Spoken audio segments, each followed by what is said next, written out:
Hey guys, welcome back to Millennial Homesteading. It's the middle of July 2022. Today we're going to talk about fuel additives. Specifically today we're going to talk about additive. Wait, see that? Additive octanium fuel booster. This is the unleaded version. Um, we're going to talk about this a little bit today. How it works, what it does, and what effect does it have on your vehicle. Now, Uh, if you're running a classic car or a car with a higher compression ratio, you may need fuel that is a higher octane than pump gas than what you can find at your local gas station.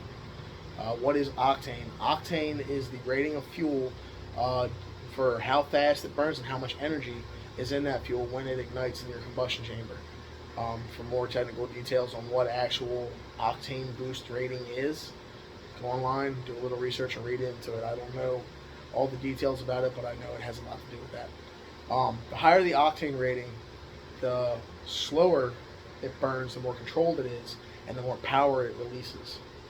Um, so the highest octane rating we can find around here is about 93 octane with about 10% ethanol.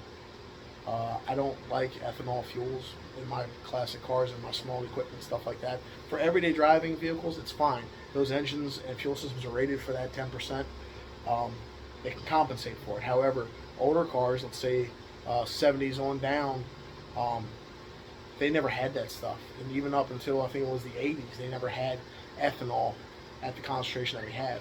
And that ethanol does affect the way the car runs, and if it sits for a while, it definitely affects it because ethanol, when it sits, creates or absorbs moisture.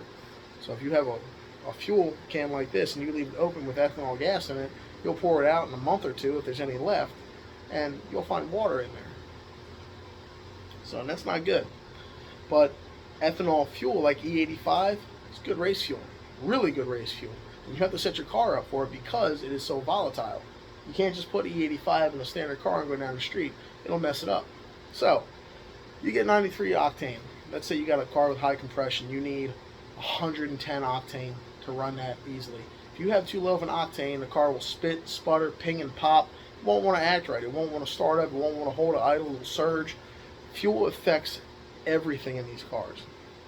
So, if you can't find a gas station like we have a Sunoco around here that sells Cam 2, 110 octane. They also sell in 5 gallons, 105, 100, 102 race gas, all Sunoco Cam 2, stuff like that. And Cam 2 is a brand name now. It probably always has been. I use VP Racing as much as I can. There's a couple other ones. Race Gas is actually a brand. VP, Royal Purple has their own fuel enhancer, stuff like that. It's all pretty much the same stuff, just what concentration levels. But go online and read the MSD, and then I should tell you what the chemical makeup of it is. So today we're going to talk about this additive stuff.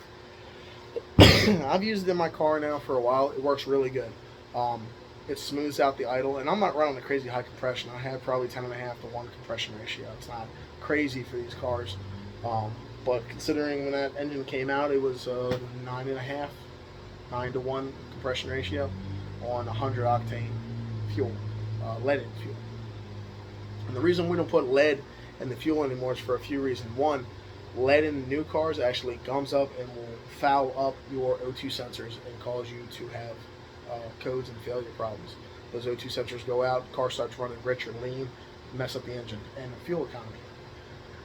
The other thing is too is you have lead fumes in the air now that you're breathing in, so it's a little bit healthier for us not to have lead in our fuels. But that means that our fuel octane rating and quality drops a little bit for burning. It's a decent trade-off. The government says it's worth it. You know, they're not going to change it back. You can still find a few stores around that still sell 100 octane fuel leaded. You know, a lot of people run like aviation fuel. You do what works best for you in your situation. But this bottle here, that one bottle, this is 32 fluid ounces. And that will make, on the back, it says it will make, I think it's 20 gallons of fuel.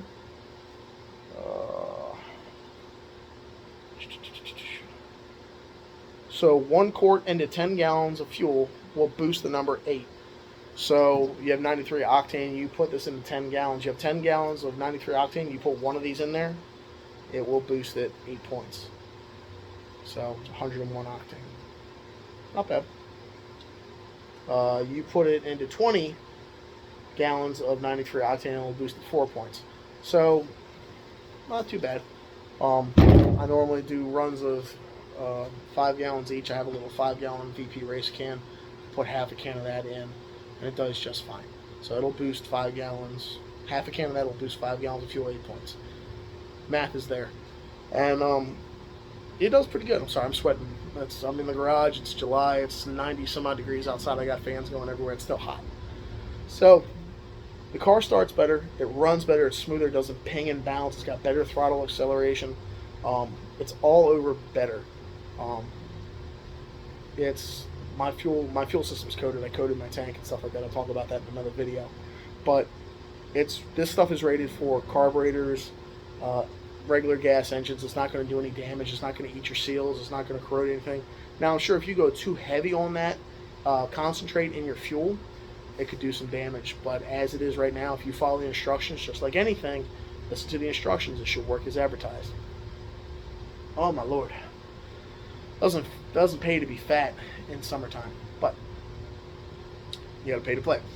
So we take the fuel, we put the appropriate amount of additive in there, and we mix it up. Or you put the additive in and then you put your fuel in, and that mixes it up just fine. We put that in the car, and it works with the fuel system. Now, I've heard different things of, it'll turn your exhaust orange, it'll foul your plugs, it'll turn your plugs orange. Some of that's true. This specific additive, this octanium leaded, actually has a slight orange tinge to my exhaust. It's not bad, it just wipes off. I haven't had any foul plugs, I haven't anything like that. Now, carbureted cars, you can adjust your fuel mixture. This car, since it's a little peppier, I have a little bit more of a rich compound going on. I ran the risk of fouling my plugs, but that's on me. That's not on the additive. Now, if you put it in a fuel injected car where the computer's doing all the trimming and fuel injection and mixture and stuff like that, and it fouls it out, that's a little bit different. I haven't heard of this stuff running in fuel injected cars. I heard of the unleaded. The unleaded does really good because it's built for it.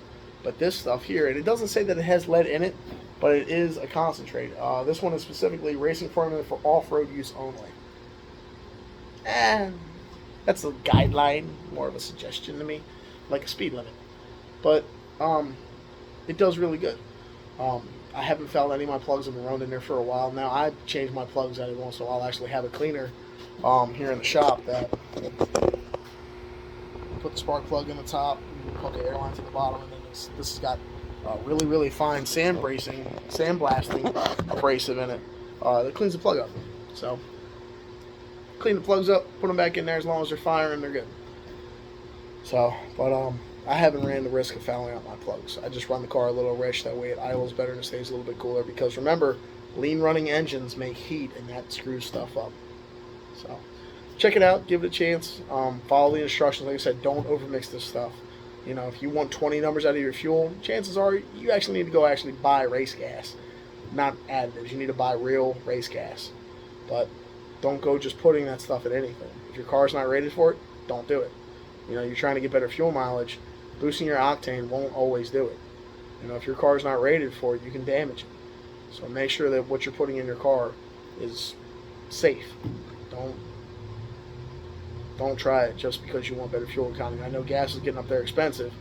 This can right here at my local speed shop was about $16. And like I said, this will make about 10 gallons of gas. I have a 20-gallon tank in my car. I don't fill it up. Well, yeah, I don't fill it up. But half a tank of gas on one can of that, cruising around, doing less than 10,000 miles a year for classic cars and stuff like that, it's pretty good. It's also a stabilizer too. It does a little bit of stabilizing. Now I will also add a little bit, just a little bit of seafoam in there to stabilize and take some of the moisture out. But that's just me. So octanium from Additive VP Racing Fuels. Give it a shot. Give it a try. I really like it. I think you guys should try it on your classic stuff. It turns conventional pump gas into very good street gas for high performance engines. So check it out, guys. Hope you all are doing well. Happy summer.